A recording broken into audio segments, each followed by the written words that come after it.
que depuis à peu près 1 an, tu collabores à Eco-Coiffure. On te doit cette superbe... Alors tout d'abord, bonjour à tous les lecteurs des Échos. Alors c'est un plaisir pour moi déjà de travailler pour les Échos parce que je lui trouve une intégrité en ta collaboration avec de même Anne-Claire. Je trouve le staff génial. J'aime beaucoup Alain, votre publisher qui est très fort sympathique aussi. J'aime beaucoup votre support. Alors l'histoire de cette couverture... Merci, oui, parle-nous de toi, merci beaucoup. Non, je n'étais pas là pour mettre du vernis. J'en suis plus là dans ma carrière.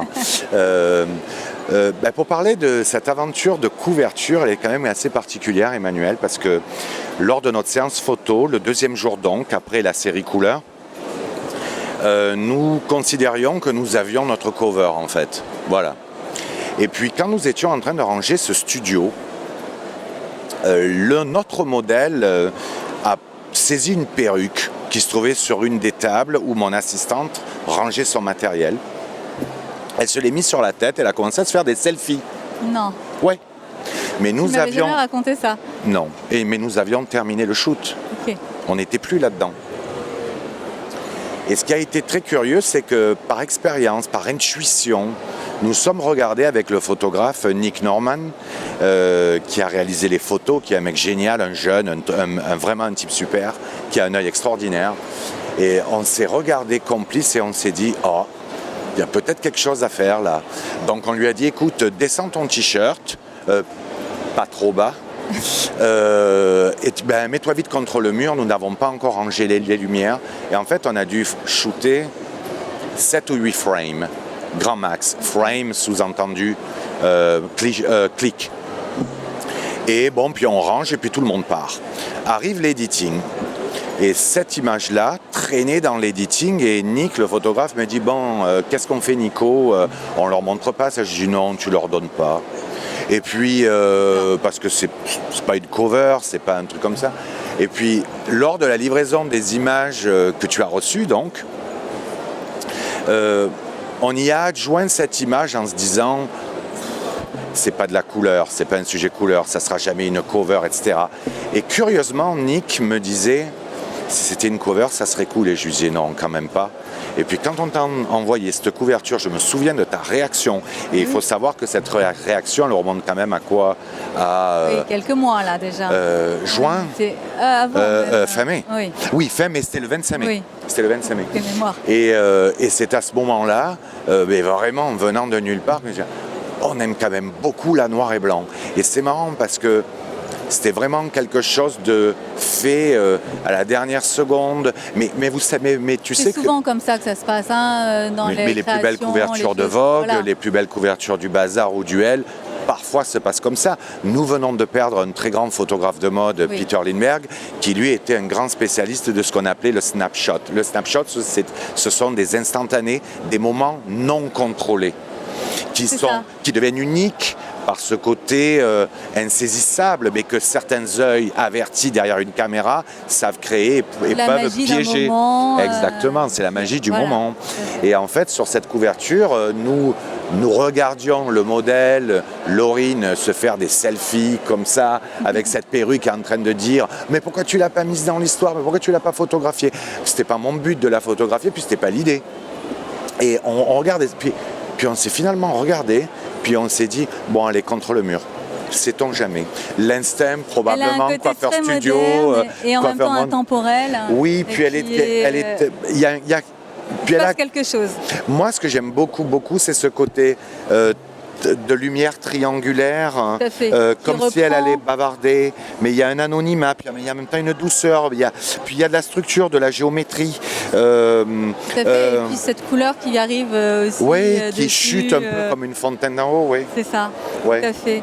Puis vous l'avez très bien mise en valeur, parce que d'autres supports auraient balancé des trucs dans tous les sens, etc., ou souvent écrivent sur les cheveux, ou tu sais, sur toutes les couvertures de magazines qui m'ont que j'ai eu la chance de faire, 2 fois sur 4, tu as le logo sur les cheveux. Hein. Et oui.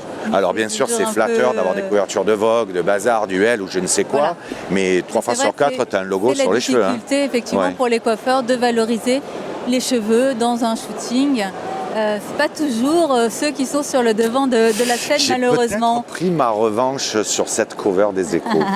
En tout cas, là où tu nous fais vraiment partager tous tes moments extraordinaires que tu as vécu en tant que photographe de mode, coiffeur de mode. Tu as avec des photographes de mode, bien sûr, bien sûr. Prestigieux. Mais oui. Et tu nous ouvres comme ça un peu ton journal de bord de tous ces shootings merveilleux que tu as fait dans chaque numéro d'Éco Coiffure.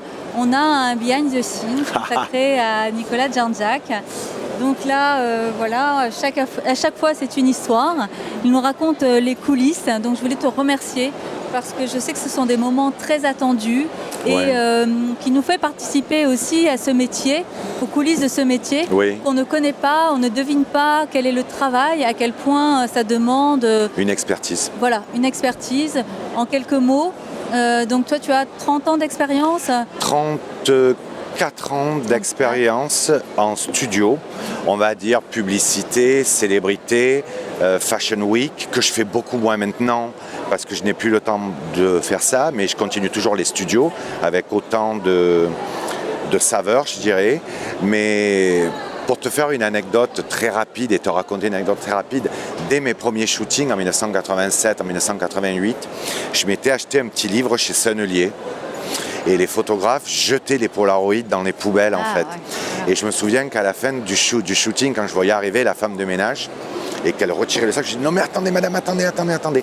Et en fait je ressortais des trésors, les Polaroids que j'ai toujours aujourd'hui. Hein. Je dois avoir à peu près 10 ou 20 000 Polaroids. Et l'image est dans quel état? Et en fait, non mais elle se fixe avec des fixateurs, etc. Puis j'ai tout scanné, j'ai tout restauré, j'ai toute mon archive. En fait il me manque rien.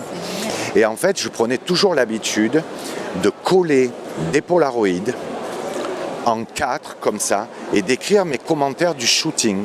Je devais me sentir peut-être insécure, new baby, peut-être insécure, ou alors pas à l'aise, ou trop jeune, ou pas assez expérimenté. Puis je voyais les grands noms de ce métier-là et je me disais oh là là, mais t'es tellement rien à côté d'eux. Et en fait je collais mes Polaroids et avec mon stylo, j'écrivais ce qui m'était arrivé dans la journée en disant... C'était Instagram avant Instagram en fait, sur tes petits carnets. Instagram, on peut dire ça comme ça. Et je me suis retrouvé avec des piles de bouquins comme ça, etc. Puis après c'est devenu des disques durs. Et en fait j'écrivais les techniques aussi. Et j'écrivais, là j'ai utilisé ça, j'ai fait une erreur. Rappelle-toi qu'à 16h le cheveu était trop lourd, il ne faudra plus que je le fasse. Et en fait à chaque shooting je faisais une archive. Et l'avantage effectivement par rapport aux réseaux sociaux, c'est que tout ce matériel, tu l'as conservé, tu l'as gardé et c'est une richesse extraordinaire que tu nous as raconté dans un livre merveilleux. Et aujourd'hui, donc tu as envie de partager ce savoir-faire, de le partager avec les coiffeurs. Comment ça se passe? Alors qu'est-ce que tu as un projet là? Vraiment, ça vient de s'ouvrir. Alors, un projet qui me tient à cœur depuis très longtemps. Ça fait 5-6 ans. Que je travaille sur ce projet.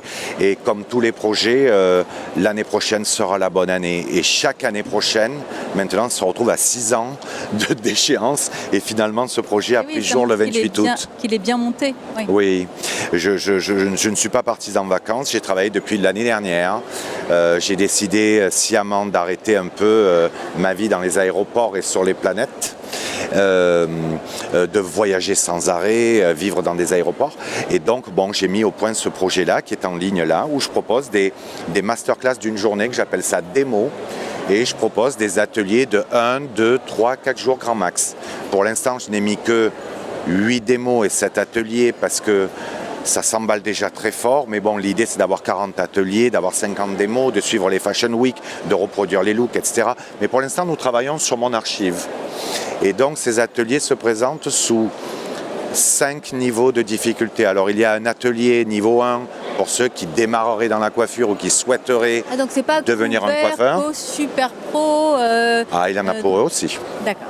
Il y a des niveaux 5. Mais on peut débuter dans la coiffure et faire un atelier Nicolas Djardjad. Une même quand on est jeune introduction coiffeur, à la coiffure, même une introduction. Ok. Alors on a la possibilité de le faire en démo d'une journée où je réponds à des questions, où je prends un modèle et je te montre une utilisation de produits, des techniques de base. Toi-même qui est toujours. Je ne délègue pas. Tu ne délègues Parce jamais. que je donc, considère on est sûr de te rencontrer, de voir tes techniques. Je suis totalement. Je pense que j'aurais. Bon, je suis quand même un petit peu maniaque, je suis quand même un petit peu obsessionnel. J'aurais énormément de mal à avoir une audience qui attend un rapport de proximité, qui attend un engagement de ma part, qui attend que je leur prenne la main et que je leur dise travaille plutôt comme ça, ou si j'étais toi, je le ferais plutôt comme ça, etc. Et moi, ça, pour rien au monde, ça c'est ma vie de demain, ça c'est mon futur, pour rien au monde, je vais déléguer ce travail. Il en est hors de question, parce que je ne suis pas là pour construire un empire de l'éducation, je suis là pour essayer de donner une chance à tous ces jeunes qui sont très chers dans mon cœur, dans les CFA, qui ont des difficultés. Je suis là pour qu'ils puissent accéder à toutes ces techniques, à tout ce savoir, et dans la bonne humeur si possible, et dans le respect de cette jeunesse qui a tellement envie de recevoir. Et moi, j'ai tellement envie de leur donner en toute sincérité. Et c'est la raison pour laquelle les ateliers sont réduits entre 9 et 12 personnes, parce que je veux vraiment leur ressenti, je veux voir ce qui ne va pas chez eux, si tant est que quelque chose n'aille pas. Parce que pourquoi quelque chose devrait toujours ne pas aller chez eux? Non, mais c'est vrai. Oui. Donc c'est intéressant pour de se confronter avec un coiffeur expérimenté. Par rapport à ses compétences, son métier. Ouais. Aujourd'hui, c'est plein. Donc, alors, on va dire quand même essayer de vous inscrire. On va jouer le Marseillais un petit peu superstitieux. Il y a beaucoup de coiffeurs, tu m'as dit, à l'international, qui viennent, de coiffeurs étrangers qui s'inscrivent. Finalement, plus que de coiffeurs français, alors? Oh, à mon grand désespoir. En fait, vu que sur les médias sociaux, quand même, je dois avoir 60 à 70% de ma communauté qui est internationale, parce que ce sont des gens que je connais des États-Unis, du Brésil, d'Asie, de Russie, d'un peu partout. Ces gens-là se sont précipités sur les inscriptions de démo. Et en fait, les Français se sont réveillés un petit peu tard.